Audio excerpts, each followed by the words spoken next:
Bulletin breaking update అయితే చూస్తున్నాం. రంగారెడ్డి జిల్లా చేవెళ్ల మండలంలో ఆర్టీసీ బస్సును మృత్యువు కబళించింది. తెల్లవారుజామున కొందరు సొంతూరికి, కొందరు కాలేజ్కి, పాఠశాలకు, మరికొందరు వారి పనుల నిమిత్తం బస్సు ఎక్కి ప్రయాణిస్తూ ఉంటే వారిని మృత్యువు వెంటాడింది. ఎదురుగా కంకర్లుతో వచ్చిన లారీ యమకింకరుడులా వారందరినీ కబళించింది. రోడ్డు ప్రమాద ఘటన తర్వాత అక్కడ ఎవరిని కదిలించినా తన్నుకొస్తున్న కన్నీరుతో అల్లాడిపోతున్నారు. తమ వారి కోసం చూస్తున్న ఆర్తనాదాలు అందరినీ కదిలిస్తున్నాయి. బస్సుపై టిప్పరు పడిన ఘటనలో ఇప్పటి వరకు 25 మంది మరణించగా మరికొంతమంది తీవ్ర గాయాలతో ఆసుపత్రిలో చికిత్స పొందుతున్నారు.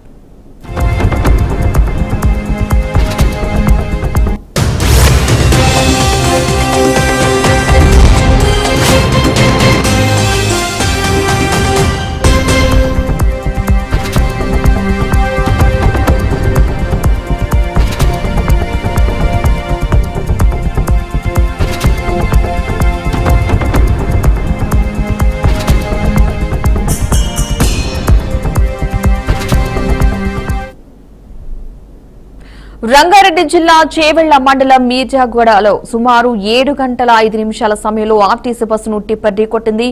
ఈ ఘటనలో 25 మంది మృతి చెందగా పలువురికైతే తీవ్ర గాయాలయ్యాయి. గాయపడిన వారిని చేవెళ్ల ప్రభుత్వ ఆసుపత్రికైతే తరలించారు. మితిమీరిన వేగంతో దూసుకొచ్చిన టిప్పర్ అదుపు తప్పి బస్సుపై లారీ పడటంతో కంకర్లో ప్రయాణికులైతే కూరుకుపోయి చనిపోయారు. ఇక ఈ ఘటనలో ప్రమాదంలో బస్సు ముందు భాగం పూర్తిగా ధ్వంసమైంది. ఈ ఘటనా స్థలంలో సహాయక చర్యలైతే కొనసాగుతున్నాయి. మృతి చెందిన వారిలో పలువురు వివరాలు ఇంకా అధికారులు ప్రకటించారు. మృతుల్లో బస్సు డ్రైవర్ దస్తగిరి బాబా, దన్నారం తండాకు చెందిన తారిబాయ్, యమావత్ తాలిబాం, బోరబండకు చెందిన కల్పన, గోగుల గుణమ్మ, బానూరుకి చెందిన బచ్చన్ నాగమణి, దౌల్తాబాద్కు చెందిన మల్లగండ్ల హనుమంతు, యాలాలకు చెందిన గుర్రాల అభిత, తాండూరుకి చెందిన షేక్ ఖలీద్ హుస్సేన్, తబస్సుం జహాన్ ఉన్నారు.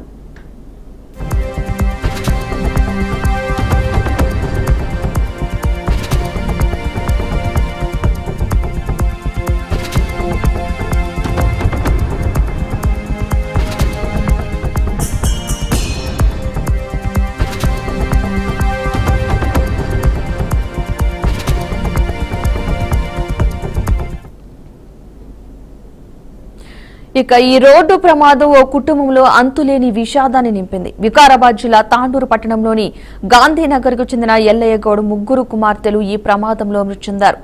తనూష, సాయిప్రియ, నందిని మృతి చెందినట్లు కుటుంబ సభ్యులు తెలిపారు. ఇటీవల జరిగిన ఓ పెళ్లి వేడుకలో సందడిగా గడిపిన ఈ ముగ్గురు ఇవాళ విగత జీవులుగా మారడంతో ఆ కుటుంబం శోకసంద్రంలో మునిగిపోయింది.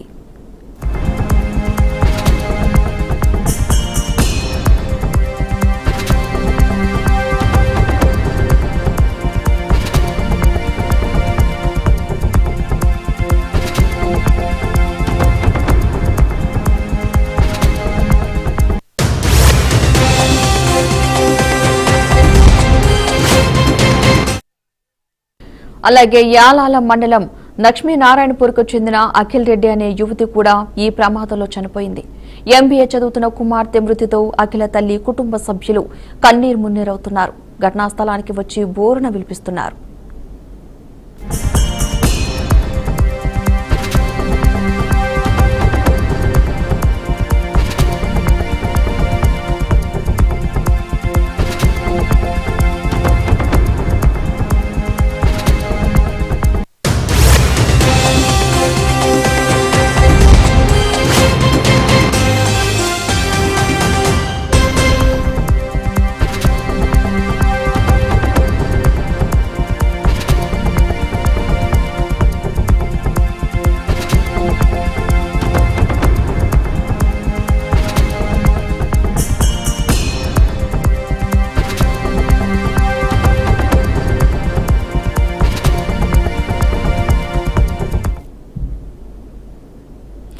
ఈ రోడ్డు ప్రమాదంపై సీఎం రేవంత్ రెడ్డి తీవ్ర విచారం వ్యక్తం చేశారు. అధికారులు వెంటనే ఘటనా స్థలానికి చేరుకుని అవసరమైన సహాయక చర్యలు చేపట్టాలని ఆదేశాలు జారీ చేయడం జరిగింది.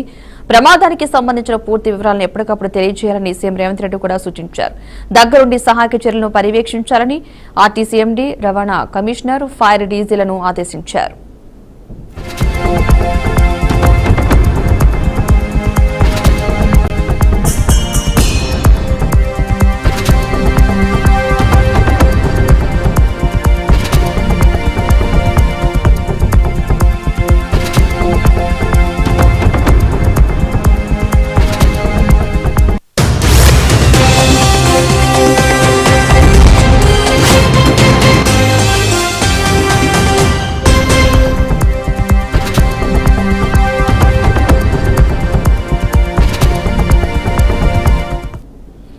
సీఎం రేవంత్ రెడ్డి ఆదేశాలతో మంత్రి పొన్నం ప్రభాకర్, ఆర్టీసీ ఎండీ, రవాణా కమిషనర్, ఫైర్ డీజీ అక్కడికి చేరుకుని సహాయక చర్యలను పర్యవేక్షించారు. బస్సు ప్రమాద మృతులందరికీ ఒకే చోట పోస్టుమార్టం నిర్వహించాలని ప్రభుత్వం నిర్ణయం తీసుకుంది. ఇందుకోసం ఉస్మానియా ఆసుపత్రికి మృతదేహాలను తరలిస్తున్నారు. ఉస్మానియా ఆసుపత్రి బృందంతో పాటు గాంధీ ఫోరెన్సిక్స్ వైద్యులు సైతం పోస్టుమార్టంలో పాల్గొనాలని ఉన్నతాధికారులైతే ఆదేశించారు. గాంధీ ఆసుపత్రి నుంచి ఉస్మానియాకు వైద్యుల బృందం వెళ్లింది. మరోవైపు క్షతగాత్రుల కోసం గాంధీ ఆసుపత్రిలో ప్రత్యేక వార్డు కూడా ఏర్పాటు చేశారు. బాధితులు వస్తే చికిత్స చేసేందుకు సిద్ధంగా ఉన్నామని గాంధీ వైద్యుల బృందం తెలిపింది.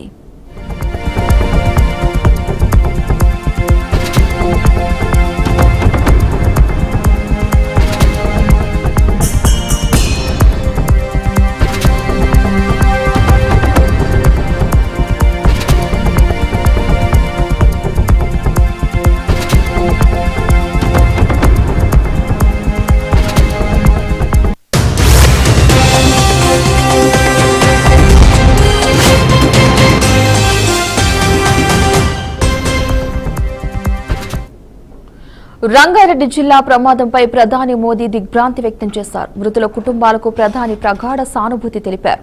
మృతుల కుటుంబాలకు prime minister national relief fund కింద ఒక్కొక్కరికి 2 లక్షల రూపాయల పరిహారం ప్రకటించారు. ప్రమాదంలో గాయపడిన వారికి ఒక్కొక్కరికి 50,000 రూపాయల పరిహారం ప్రకటించారు.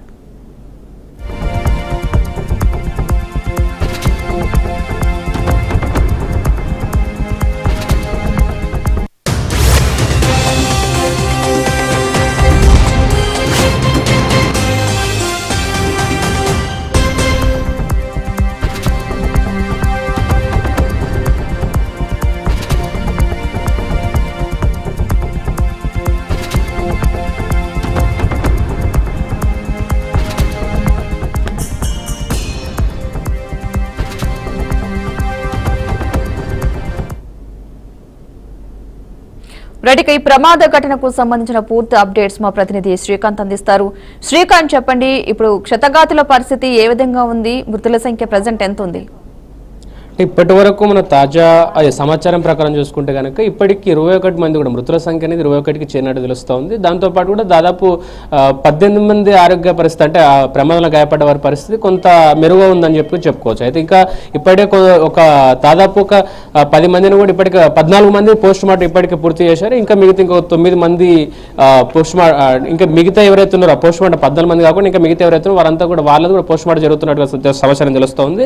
అయితే ఒకసారి ఈ విషాద ఘటనకు సంబంధించి ఒక పూర్తి వివరాలు ఒకసారి చూస్తే కనుక మనకు, అంటే ఆ బస్సులో ప్రయాణిస్తున్నటువంటి ప్రయాణికులది ఒక్కొక్కరిది ఒక్కొక్క బాధ, ఒక్కొక్కరిది ఒక్కొక్క వర్ణనాతీతమైనటువంటి పరిస్థితులు మనకు అనిపిస్తూ ఉన్నాయి. అంటే దాదాపు ఈ తాండూరు అనే ఏదైతే ఉందో ఆ ప్రాంతం అనేది ఉమ్మడి మహబూబ్ నగర్ జిల్లా అనేది వలసలకు పెట్టింది పేరుగా గతంలో మనం చూస్తూనే ఉన్నాము. ఇప్పటికి కూడా ఆ ప్రాంతం నుంచి కూడా బతుకుదేరు కోసం అంటూ ఇటు హైదరాబాద్, జనరల్గా మన హైదరాబాద్ పట్టణం అని కూడా సంబోధిస్తూ ఉంటాం.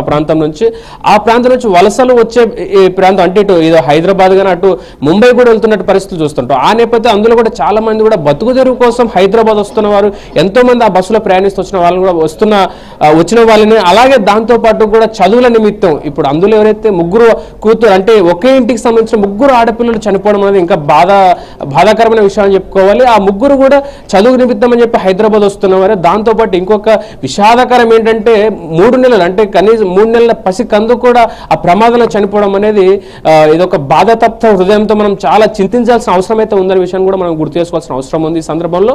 అయితే ఇక్కడ మనం క్లియర్ ఒక అంశం చూస్తే కనుక చాలా క్లియర్గా అర్థమవుతున్న ఒక అంశము, రోడ్డు జాప్యం అనేది చాలా కీలకంగా మారిందని చెప్పుకోవాలి. రోడ్డు విస్తరణ జాప్యం అనేది చాలా కీలకంగా మారింది. ఎందుకు అంటే రోడ్డు విస్తరణ లేకపోవడం వల్ల, ఒక డివైడర్ అనేది మధ్యలో లేకపోవడం వల్ల ఇలాంటి ఇంకా క్లియర్గా చూస్తే ఆ టిప్పర్లు అయితే అది టిప్పర్ ఆల్రెడీ ఓవర్ స్పీడ్తో వెళ్తున్న నేపథ్యంలో అక్కడ ఎక్కడైతే ఆ స్పాట్ యాక్సిడెంట్ జరిగిన స్పాట్ ఉందో ఆ స్పాట్లో గుంత ఉండడం వల్ల ఆ గుంతను తప్పించబోయి ఇటు బస్సు మీదకి వెళ్ళినట్టు కూడా మనకు తెలుస్తూ ఉంది. అంటే రోడ్డు అనేది మన ప్రధానంగా ఇప్పుడు ఈ ప్రమాదానికి ముఖ్యంగా ఇవాళ చూసుకుంటే కనుక ఇదే రోడ్లో ఇదివరకు కూడా చాలా ప్రమాదాలు జరిగాయి. దాదాపు 2814 ప్రమాదాలు, దాదాపు ఇది 2015 నుంచి 2020 గత సంవత్సరం 2024 వరకు కూడా ఓవరాల్ ప్రమాదాల సంఖ్య 2814 ప్రమాదాలు జరిగినట్టు తెలుస్తూ ఉంది. అంటే ప్రతిరోజు, అంటే నాట్ ఓన్లీ ఈ గత సంవత్సరాలలో జరిగిన యాక్సిడెంట్లనే కాదు, ప్రతిరోజు ప్రతినిత్యం ఈ వికారాబాద్ ఏదైతే NH 163 నేషనల్ హైవే 163 ఏదైతే ఉందో హైదరాబాద్ బీజాపూర్ రహదారి ఏదైతే ఉందో ఈ రహదారి మీద ప్రతినిత్యం ప్రతిరోజు ఏదో ఒక చోట యాక్సిడెంట్ జరుగుతూనే ఉంది. కానీ ఇవాళ ఈ యాక్సిడెంట్ అనేది దారుణమనే చెప్పుకోవాలి. అంటే గతంలో ఇప్పటికి కూడా మనం ఇక్కడ రాజకీయంగా పొలిటికల్గా కూడా చాలా విషయాలు చాలా బీఆర్ఎస్ సంబంధించిన కూడా మాజీ మంత్రి సబితేంద్ర రెడ్డి కూడా మాట్లాడుతూ మాట చెప్పారు. మేము గతంలోనే రోడ్డుకు సంబంధించిన విస్తార పనులు అనేది రోడ్డు విస్తరించడం కోసం కూడా మేము ఆల్రెడీ అప్పటికి ఆర్డర్స్ ఇచ్చాం, అంతలోనే ప్రభుత్వం మారింది, మా చేతుల్లో లేకుండా పోయిందని కూడా వాళ్ళు చెప్పే ప్రయత్నం చేశారు. అంటే ఇప్పటికీ మరి ఆ గతంలోనే శాంక్షన్ అయినటువంటి ఆ రోడ్డు ఇప్పటికీ ఎందుకు రోడ్డు విస్తరణ పనులు ఎందుకు జాప్యం జరిగింది? ఇక్కడ ఇట్లా ప్రతి అంశం చూస్తే ఒక ప్రశ్నే ఉంది. ఇక్కడ ఒక్కొక్కరిది ఒక రకమైన బాధతో పాటు ఈ ప్రశ్నలన్నిటికీ సమాధానం ఎవరు చెప్పాలి? ఇప్పుడు ఆ మరణాలకు సమాధానం ఏంటి అంటే ప్రజాప్రతినిధులుగా ఉన్న అంటే ప్రజాప్రతినిధులు ఎవరైతే ఉన్నారో నాట్ ఓన్లీ ఇప్పుడు ఈ వికారాబాద్, రంగారెడ్డి, నారాయణపేట, మహబూబ్నగర్ ఈ ప్రాంతానే కాదు, తెలంగాణ వ్యాప్తంగా దేశవ్యాప్తంగా ఇవాళ రోడ్డు నియమాలకు సంబంధించి అంటే ఈ అంశానికి సంబంధించి ఈ ప్రజాప్రతినిధులు ఎక్కడున్నారు, ఏం చేస్తున్నారు అసలు ఇది ప్రతి ఒక్కరు మనం ఇక్కడ నాట్ ఓన్లీ మన బీఆర్కే న్యూస్ డిమాండ్ చేస్తున్న అంశం కాదు, మనం చెప్తున్న అంశం కాదు.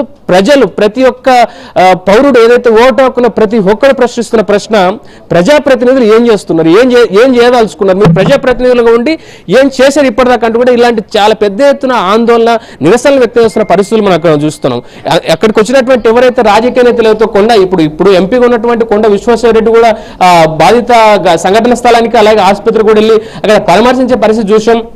అక్కడ కూడా వాళ్ళకి చాలా క్లియర్గా అక్కడ ఉన్నటువంటి వ్యక్తుల నుంచి ఆ బాధితుల నుంచి ఆందోళన వ్యక్తమవుతున్న పరిస్థితి మనం అక్కడ చూస్తూ ఉన్నాం. అంటే ఇప్పటికి కూడా ఈ అంశాన్ని నేను ఒకటి మనం బీఆర్కే నుంచి చెప్పాల్సిన ఒకటి ఏమిటంటే ఖచ్చితంగా రాజకీయంగా దీన్ని వాడుకోవడం కాకుండా నిజానికి ప్రజలకు ఏం చేస్తే బాగుంటుంది, ప్రజలకు ఎలా ఉపయోగకరంగా ప్రజాప్రతినిధి మనం ఉపయోగపడాలని ఒక అంశాన్ని ప్రతి ఒక్క ప్రజాప్రతినిధి ఆలోచన చేసుకోవాల్సిన అవసరం ఉందనే విషయం కుండ బద్దగొట్టినట్టు మనం ఈ సందర్భంగా చెప్పుకోవాలి, చర్చించుకోవాలి. ఇది అవసరం కూడా అనే విషయాన్ని ప్రతి ఒక్కరు గుర్తుంచుకోవాలి.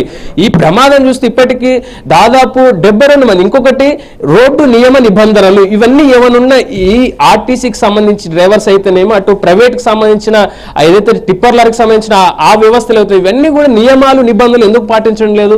నిజానికి ఆ టిప్పర్ లారీలో 35 టన్నులు మాత్రమే తరలించాల్సిన సామర్థ్యం ఉంది, దానికి మించి 50 టన్నులు తీసుకెళ్ళమన్నట్టు తప్పే కదా.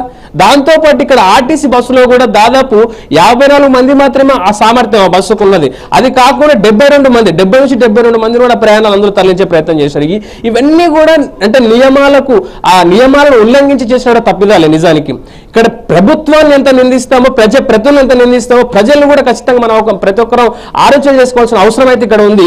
ఈ సంఘటనతో మనం ప్రతి ఒక్కరూ మనల్ని మనం చెక్ చేసుకోవాల్సిన అవసరం ఉంది. అసలు ఆ విషయాన్ని ప్రతి ఒక్కరు గుర్తించుకోవాల్సిన అవసరం ఉంది. సో ఈ ప్రమాదానికి సంబంధించి ఇప్పటికీ కొంత విచారణ జరుగుతున్నప్పటికీ విచారణ అంటే ఎలా ఈ ప్రమాదానికి మూల కారణం ఏంటంటే ఇప్పటికి కూడా విచారణ దర్యాప్తు కొనసాగుతున్నట్టు అక్కడ పోలీసు అధికారులు ఇదంతా చెప్తున్నప్పటికీ కూడా ఆ బాధ అంటే ఎవరైతే చనిపోయిన కుటుంబాలు ఉన్నాయో ఆ చనిపోయిన కుటుంబాల రోదనలు అనేటివి ఇవన్నీ కేసులు దర్యాప్తులు ఇవన్నీ మొత్తం అంతా రాజకీయంగా డైలాగ్స్ వార్లు ఇవన్నీ ఒక పక్క ఉంటే వాళ్ళ రోదనలు మాత్రం దారుణం అని చెప్పాలి. ఒక్కొక్కరిది ఒక బాధ, ఒక్కొక్కరిది ఒక రకమైన ఆవేదన.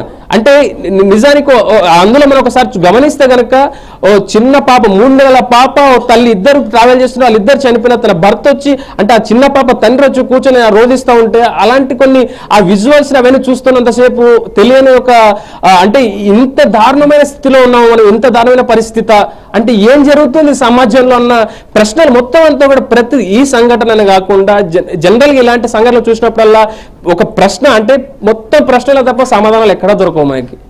కారణం ఇప్పటికి కూడా మనం ఈ అంశానికనే కాకుండా చాలా క్లియర్ నోట్ ఒకటే, ఖచ్చితంగా ప్రభుత్వ ప్రజాప్రతినిధులంతా కూడా ఇలాంటి సంఘటనలకు ఖచ్చితంగా దోహదం పడకుండా అంటే నిజానికి ప్రజాప్రతినిధుల తప్పు ముమ్మాటికి దీంట్లో ఉంది, చాలా కొట్టొట్టినట్టుగా అనిపిస్తుంది. ఎందుకు ఈ ప్రజాప్రతినిధులు ఎమ్మెల్యేలు ఎంపీలు మంత్రులు ముఖ్యమంత్రులు వీళ్ళంతా కూడా వీళ్ళ స్వలాభాల కోసం స్వార్థాల కోసం రాజకీయాలు ఎందుకు చేస్తా ఉన్నారు? ఏ ఒక్కరోజు ప్రజల కోసం ముందుకు ఎందుకు నిలబడలేదు? ఇలాంటి ప్రశ్నలు అనేటివి ఖచ్చితంగా ప్రజలు ఇంకా ఇలాంటి ప్రశ్నలు తీసుకొచ్చి మీరు ఏం చేస్తున్నారో గట్టిగా ప్రశ్నించాల్సిన అవసరం ఉంది. ఖచ్చితంగా ఈ ప్రజాప్రతినిధులు అనేది ఎందుకు ఇవాళ ఈ ప్రజాప్రతినిధులు అంటే వీళ్ళంతా కూడా ఏ రకంగా ఇలాంటి అంటే వాళ్ళ ఇళ్లను చూస్తే వాళ్ళ సోకులను చూస్తూ ఉంటే ఇవన్నీ చూస్తూ ఉంటే ఎందుకు మరి మీరొక్కటే ఎందుకు అంత ఎదుగుతున్నారు? సాధారణ ప్రజలు ఎందుకు ఎదగట్లే? మిమ్మల్ని గద్దె ఎక్కించే సాధన ప్రజలకి ఏంటి సమస్య? మీ దగ్గర ఉన్నదేంటి, మీ దగ్గర లేదేంటి? సో ఇలాంటి కొన్ని ప్రాథమిక ఈ అంశాలు ఏవైతున్నాయో ఇలాంటి అంశాలన్నింటినీ కూడా ప్రజాప్రతినిధులు గుర్తించుకోవాలి. ప్రజాప్రతినిధులు గుర్తించే విధంగా ఇప్పుడు ప్రజానికం ఎవరైతే ఉన్నారో ఈ సంఘటన ద్వారా ఖచ్చితంగా ప్రతి ఒక్కరు ముందుకొచ్చి ఈ సంఘటన ద్వారా ముందుకొచ్చి ఇలాంటి సంఘటనలు జరగకుండా ఏం చేయాలా అన్న ప్రతి విషయాన్ని ప్రతి ఒక్కరు నువ్వు నేను కాకుండా ప్రతి ఒక్కరు మనమంతా ఆలోచించాల్సిన అవసరం ఉంది. సో ఖచ్చితంగా ఈ ఘటన ఇంతటితో అంటే ఈ ప్రమాదం జరిగే 2-3 దినాలు ఇప్పుడు నిజానికి మీడియా సంస్థలు కూడా ఈ సందర్భంగా గుర్తుపెట్టుకోవాల్సిన అవసరం ఉంది. ఏదో ఇష్యూ అయిందా, ఇన్సిడెంట్ అయిందా, అయినా 1 day ఆ 2 days అయిపోయింది, దాని తర్వాత ఆ ఇష్యూని పక్కకు పెట్టేస్తాం. ఏమైంది అసలు దానికి సంబంధించిన విచారణ ఏం సాగుతుంది, ఇట్లా ప్రతిదీ అప్డేట్ చేసే అవసరం కూడా మీడియా సంస్థల మీద ఉందనే విషయాన్ని కూడా ఈ సందర్భంగా గుర్తుంచుకోవాలి. ఓవరాల్ ఈ ఘటన అనేది ఒక బాధాకరమైన ఘటన చెప్పుకోవాలి పద్మ. అయితే శ్రీకాంత్, మనం ఇప్పటి వరకు చూసుకున్నట్లయితే కనుక ఒక్కరి తప్పిదం అని వెయ్యలేకపోతున్నాం, ప్రతి ఒక్కరి తప్పుదం కూడా మనకి ఇందులో కనిపిస్తుంది కాదంటారా? ఖచ్చితంగా ఇప్పుడు ఈ తప్పులు అనేది అక్కడ ఈ రోజు జరిగిన ఇవాళ ఉదయం ఏదైతే ఈ యాక్సిడెంట్ జరిగిందో ఈ రోడ్డు ప్రమాదం అనేది ప్రతి ఒక్కరు తప్పే మనం ఇక్కడ చూసుకుంటే నిజానికి. ఎందుకు అంటే ఇటు ఎవరైతే టిప్పర్ లారీ డ్రైవర్ ఎవరైతే ఉన్నాడో ఆయన అతివేగంగా రావడము ఆయన తప్పైతే, అలాగే మితిమీరిన అంటే అక్కడ ఏదైతే సామర్థ్యం ఉందో ఆ సామర్థ్యానికి మించి ప్రయాణికులను తీసుకెళ్ళాము ఆర్టీసీ డ్రైవర్గా వాళ్ళ తప్పైతే, ఆ రోడ్డుని అంటే ఆ రోడ్డు మీద ఉన్న గుంతను తప్పించబోయి యాక్సిడెంట్ అయిన ఈ నేపథ్యంలో రోడ్డు రవాణా శాఖ వ్యవస్థ కూడా ఇక్కడ విఫలమైన విషయం చాలా క్లియర్ గా అర్థం చేసుకోవాల్సిన అవసరం అయితే కనిపిస్తోంది పద్మ. రైట్, మీరు అన్నట్టు exactly Srikanth. Thanks for updates. Actual గా చెప్పాలంటే కనుక ఈ ప్రమాదానికి సంబంధించి మనం చూసుకున్నట్లయితే కనుక ఒకరి తప్పిదం అనలేకపోతున్నాం. రోడ్డు ప్రమాదాలు అతి స్పీడ్ వల్ల జరుగుతున్నాయి, దాని కెపాసిటీకి మించి లోడ్తో వెళ్ళటం వల్ల అటు టిప్పరు ఇటు బస్సు కూడా ఈ ప్రమాదానికి గురైందనుకోవాలి. కానీ ఈ ప్రమాద ఘటనలో అనుకోకుండా ఒక 21 ఆ సంఖ్య ఇంకా పెరుగుతుందని చెప్తున్నారు. మృతుల సంఖ్య పెరిగే అవకాశం ఉన్నట్టుగా తెలుస్తుంది. ఎందుకంటే క్షతగాత్రుల్లో కొంతమంది పరిస్థితి కూడా చాలా క్రిటికల్ గా ఉందని చెప్తున్నారు. ప్రజెంట్ అయితే వాళ్ళకి ట్రీట్మెంట్ కొంతమందికి జరుగుతుంది, మరికొంతమంది మృతదేహాలకైతే పోస్ట్ మార్టం చేసి వారి కుటుంబ సభ్యులకు అప్పగించారు, మరికొంతమంది ఉన్నారు. నిజంగా ఇలాంటి ప్రమాద ఘటనలు విన్నప్పుడు చాలా బాధ అనిపిస్తుంది. ఒక చిన్న తప్పిదం వల్ల ఎంతమంది చనిపోవాల్సి వచ్చింది. ఒక రోడ్డు గుంతను దాటించిపోయి టిప్పర్ డ్రైవరు అతివేగంగా వెళుతూ తప్పించిపోయి బస్సుపై పడ్డం, అటు కంకర్లతో అటు ఫ్యామిలీ అసలు తల్లిని కోల్పోయిన బిడ్డలు కోల్పోయిన తల్లిదండ్రులు అంటే చాలా విచారకరమైన బాధని అనుకోవాలి దీనికి సంబంధించి. రైట్ శ్రీకాంత్, చెప్పండి, ఇప్పటి వరకు దీనికి సంబంధించి ఎక్స్గ్రేషియా కూడా ప్రకటించడం జరిగింది. ఆ ఒక్క ఎక్స్గ్రేషియాతోనే తిరిగి ప్రాణాలు అయితే మనం తీసుకురాలేము. ఇంకేమైనా అధికారులు చర్యలు తీసుకుంటున్నారా? అక్కడ పరిస్థితి ఏమనుకోవచ్చు అంటారు?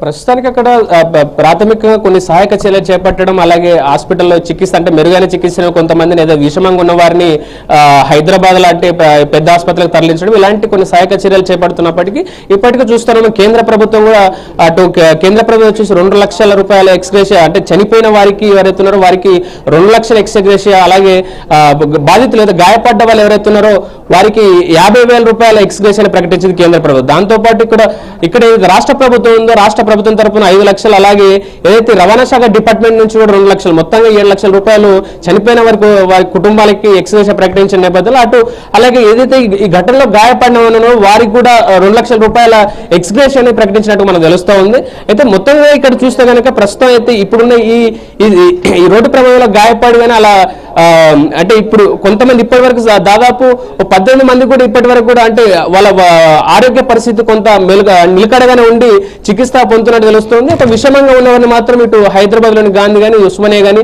స్థానికంగా ఉన్న హైదరాబాద్ లో ఉన్న ప్రైవేట్ ఆసుపత్రుల్లో కూడా తరలించి చికిత్స అందిస్తున్నటువంటి పరిస్థితి మనం చూస్తూ ఉన్నాం పద్మ. అయితే ఈ ప్రమాదానికి కారణమైన అంటే టిప్పర్ అతి లోడుతో వెళుతుంది కాబట్టి అటు యాజమాన్యంపై ఏమైనా చర్యలు తీసుకునే అవకాశం ఉందనుకోవచ్చు అంటారు? ఎందుకంటే మితిమీరిన లోడ్తో కూడా వెళ్తున్న నేపథ్యంలో నిజానికి ఏదైతే పటాన్చెరులోని క్రషర్ మిల్లు నుంచి ఇటు ఈ వికారాబాద్ వెళ్తున్న నేపథ్యంలోనే అంటే ఆ లోడ్ ఇక్కడ నిజానికి ఒక టిప్పర్ లారీకి 35 టన్నులు మాత్రమే మనకు సామర్థ్యం ఉంటుంది. దాంట్లో అంటే ఆ టిప్పర్ల లోడ్ ఏం తీసుకెళ్ళినా కూడా నాట్ ఓన్లీ ఇక్కడ కంకర ఇంకోటి అని కాకుండా ఎలాంటి లోడ్ తీసుకెళ్ళినా 35 టన్నులు మించొద్దు అనేది ఒక నియమ నిబంధన దానికి సంబంధించి. అది కాకుండా ఇవాళ ఆ టిప్పర్లో దాదాపు 50 టన్నుల ఈ కంకరను తీసుకెళ్ళడం అనేది అంటే ఈ కంకర లోడు ఎక్కువైన నేపథ్యంలో దాంతో పాటు కూడా ఆ టిప్పర్ ఏదైతే ఉందో ఆ టిప్పర్ వేగం అంటే ఇప్పుడు నిజానికి దాదాపు మనం బండి మీద వెళ్తున్నప్పుడు, ఒక బైక్ మీద వెళ్తున్నప్పుడు కూడా ఓవర్ స్పీడ్గా వెళ్తున్నప్పుడు బండి కంట్రోల్ అవ్వదు మనకి. అలాంటిది ఇంత లోడుతో, అంటే మించిన లోడుతో ఓవర్ స్పీడ్గా వెళ్ళి ఒక గుంతను తప్పించబోయినప్పుడు జరగడం అనేది ఖచ్చితంగా యాక్సిడెంట్ ఆస్కారం కావడానికి మూల కారణంగా ఇక్కడ ఇది టిప్పర్కి సంబంధించిన ఈ డ్రైవర్కి సంబంధించి ఆ యజమాన్యం కానీ, ఆ క్రషర్ మిల్ నుంచి ఏదైతే ఆ కంకర తరలిస్తున్న ఆ కంకరకు సంబంధించిన కానీ ఇవన్నీ మిస్టేక్స్. ఖచ్చితంగా ప్రాథమికంగా ఇటు అందరినీ అక్కడ జరిగిన సంఘటనలో ప్రతి ఒక్కరు తప్పి ఉన్నప్పటికీ ప్రధానంగా మనకి ఇక్కడ ఖచ్చితంగా మనము ఈ ఏదైతే క్రషర్ మిల్ నుంచి పటాన్ చెరువులో క్రషర్ మిల్ ఏదైతే ఆ క్రషర్ మిల్ తరలించినటువంటి వారిపైన కూడా, ఆ యాజమాన్యం పైన కూడా చర్యలు తీసుకోవాల్సిన అవసరం ఉంది. ఎక్కడికి అంటే వికారాబాద్ ఎక్కడికి తరలిస్తున్నారనే విషయం తెలుసుకుని అక్కడ వారిపై కూడా చర్యలు తీసుకోవాల్సిన అవసరం ఉంది. ఎందుకంటే చాలా క్లియర్ నోట్ ఉంది మనకి, ఒక టిప్పర్ లారీలో దాదాపు 30 టన్నులకు మించి ఎక్కువ తరలించొద్దని చాలా క్లియర్ గా ఉన్నప్పుడు ఎందుకు ఇంత ఎక్కువ మొత్తంలో ఆ కంకర్ని లోడ్ చేసుకుని వెళ్ళిపోవడం అనేది ఒక ప్రశ్నార్థంగా మారిందని చెప్పుకోవాలి Padma. Right, thank you Srikanth. మొత్తంగా మనం ఇక్కడ చూసుకున్నట్లయితే కనుక ఒకరి తప్పిదమనే కాకుండా అటు టిప్పరు అతి లోడుతో రావడమే కాకుండా ఇటు బస్సులో కూడా సామర్థ్యానికి మించి ప్రయాణికులు ఎక్కించుకోవడం కూడా ఒక తప్పిదం. అంతేకాకుండా అక్కడ రోడ్డుపై గోతులు ఉండడం వల్ల దాన్ని తప్పించకపోయి ఇలా బస్సు మీద పడడం నిజంగా చాలా దురదృష్టకరమైన ఘటనే అనుకోవాలి. దీనివల్ల చాలా కుటుంబాలైతే చిన్నాభిన్నమైపోయిన పరిస్థితి. కొంతమంది ఆ కంకర రాళ్ళు ఇరుక్కుపోయి చాలా మంది ప్రాణాలు అయితే కోల్పోయారు. ఎందుకంటే మనకి అక్కడ డ్రైవర్ వైపు నుంచే ఈ టిప్పర్ ఢీకొట్టడం వల్ల డైరెక్ట్ ఇంకా డ్రైవర్ ఏమి తప్పించడానికి కూడా అవకాశం లేని పరిస్థితి అయితే అయిపోయింది. దానివల్ల డ్రైవర్ వెనుకనున్న మొత్తం మంది కూడా ఈ కంకర ఈ లోడ్ అయితే ఉందో ఆ లోడ్ మొత్తం పడిపోవడం వల్ల చాలా మంది అయితే చనిపోయారు. ఒకవేళ ఢీకొట్టుంటే ఇంత ప్రమాదం జరిగి ఉండకపోవచ్చు, కానీ కంకర మొత్తం పడిపోవడం వల్ల ఒక పసిపాపతో పాటుగా చాలా మంది అయితే మృతి చెందారు. చాలా మంది కుటుంబంలో బిడ్డల్ని దూరం చేసుకున్న తల్లిదండ్రులు దూరం చేసుకున్న బిడ్డలైతే చాలా బోర్డును విలిపిస్తున్నారు. ఈ ప్రమాద ఘటన చూస్తుంటే కనుక ఇలాంటి ప్రమాదాలు జరిగినప్పుడు ఇలాంటివి జరగకూడదని కోరుకోవడం తప్ప ఏం చేయలేకపోతున్నాము. ఇక మీదైనా అధికారులైన చర్యలు తీసుకుని ఇలాంటి ప్రమాదాలకు మన వంతుగా ఏం చేయకూడదో అవి చేస్తే కనుక చాలా మంచి, ఇలాంటి ప్రాణాలు కోల్పోవాల్సిన అవసరం ఉండదని చెప్పేసి బీఆర్కే న్యూస్ అయితే కోరుకుంటుంది. ఇక మీదైనా అధికారుల చలనం రావాలి, ఈ రోడ్ల విషయంలో కాస్త జాగ్రత్త వహించాలి. అదేవిధంగా ఏదైతే మితిమీరిన వేగంతో వెళ్తున్న వాహనాల మీద కరెక్ట్ గా ఫోకస్ చేయాలి. అటు ఆర్టీసీ బస్సుల మీద కూడా మితిమీరిన సామర్థ్యంతో ప్రయాణికులు ఎక్కించకూడదని చెప్పేసి వాళ్ళకి కూడా హెచ్చరికలు జారీ చేస్తే కనుక ఇలాంటి ప్రమాదాలు మరలా మనం వినాల్సిన అవసరం ఉండదని కోరుకుంటున్నాం.